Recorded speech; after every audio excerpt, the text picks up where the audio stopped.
Too many people don't understand how good this Gemini update is for Google Workspace and Google Drive.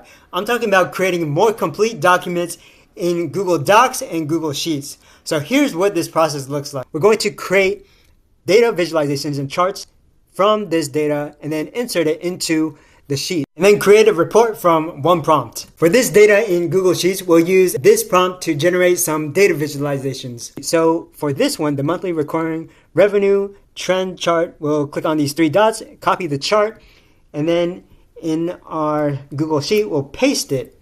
I tried creating these charts with the free version of Gemini, and I use this prompt here to create specific data visualizations, finding these metrics against each other. So we'll copy this chart, go over to our Google Sheets area, paste it there, and then we'll copy this chart and paste it right next to our other scatter plot. There's this other chart that I created with the Gemini Pro version, so I'm going to add that below these charts. But if we go back to this example here, it also created key insights based on this prompt just to create data visualizations. So we can insert this into the Google Sheet. If we don't want to create another report, a separate report from this, it even summarizes the visualizations. If you insert it, it'll just create a cell full of the insights. If you copy it, it'll paste each line by line in separate rows. If you click on a chart, you'll see these three dots for more options, including editing the chart, downloading, publishing, copying, or moving it to a separate sheet. Gemini works with larger data sets in Google Sheets as well.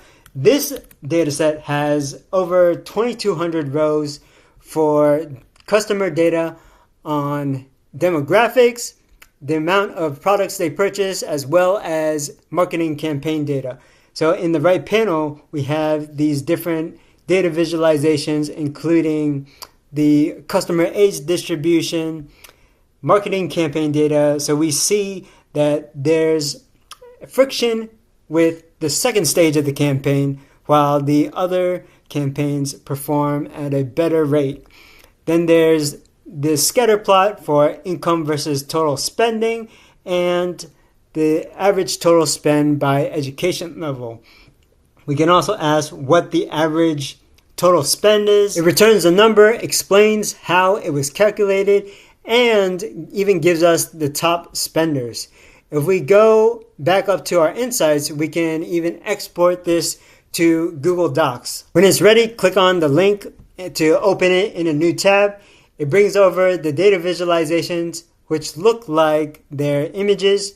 That's fine, but it also gives us these other sections like the key takeaways for the data summary and the visualizations. If it's useful to you, it also gives you the Python code. We can use Gemini to clean this report up into something that we can distribute, add charts that were generated from Google Sheets. If you prompt Gemini in Google Sheets to create a dashboard, it'll generate a plan so you can review all the details for the various aspects of the dashboard and suggest any changes that you want to make. If you're good with the suggestions, just click on approve. Remember, this is in beta, so Google is working on improving the product. We can see that it's already created a new tab for the dashboard. It's highlighted some data, making some calculations to include in the dashboard. For a product in beta, this is a very good start for the dashboard. It has the KPIs at the top and the data visualizations below. I would just tighten up the scorecards and the charts to make it that much easier to read. In Google Doc, go down to the prompt field, click on the plus sign to add sources, add from Drive, and we'll select our Google Sheets here. In the bottom right corner, we'll click on add. We'll start with a very simple prompt to create a report from this data. It'll give the file a title, start generating the content in the document, and in the left panel for the document outline, it'll generate the sections. That means it'll format the section headers, and you'll see it populate in that panel. I've checked the data points, and I haven't found any errors to the data references yet. This is the first report that I generated using Gemini, and I like this one better. It has a table for monthly averages with these metrics here, and it gives me more sections like sales cycle performance. But this section for strategic recommendations is very good. It tells me to investigate root causes for interesting trends that it highlights.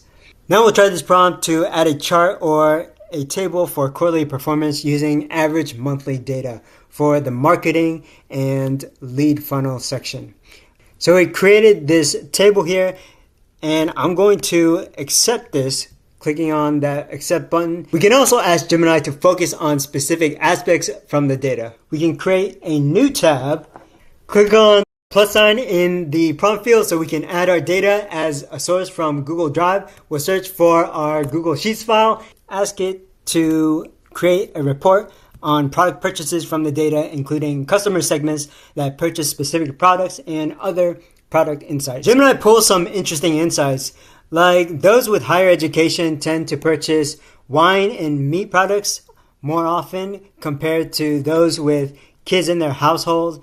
And for high volume shoppers, the in-store channel is popular compared to the web and e-commerce channels. And of course, there are the strategic recommendations for targeting those specific customer segments as well as offering promotions. If you want to insert the chart into your Google Doc report from Google Sheets, right now you either have to copy it or insert it using the insert function. If you simply copy and paste, it might just paste it as an image, but it may recognize it as a chart from a Google Sheet. If it doesn't, just use insert in the top menu and then go down, hover over chart, and then select from sheets. You can select your Google Sheet here and then insert one of the charts that you want to use. So we'll choose monthly recurring revenue, click on import. Here's our chart, and then we'll see that it's a linked chart. You can click on these for the options to open the Google Sheet, unlink it, or click on this minimize icon to collapse that small toolbar. What's great about Google Docs and Google Sheets is you can use the Gemini side panel to ask questions about the report or the data. In Google Drive itself, if you type in keywords like the file name into the search bar, it'll give you an overview of that file. Then if you have a Google project in Google Drive, you can add those files as sources and engage with the project, asking questions about the files holistically. If you want to see more about Google Drive projects, check out the video linked on the screen or in the description. So Gemini in Google Docs can create you a very good starting point for your report. In some cases, maybe this is exactly what you need. Or if you're just conducting analysis, you can just create everything you need in Google Sheets. If you found this useful, like the video and leave a comment. If you want more content on AI, workflow automation, and analytics, subscribe to the channel.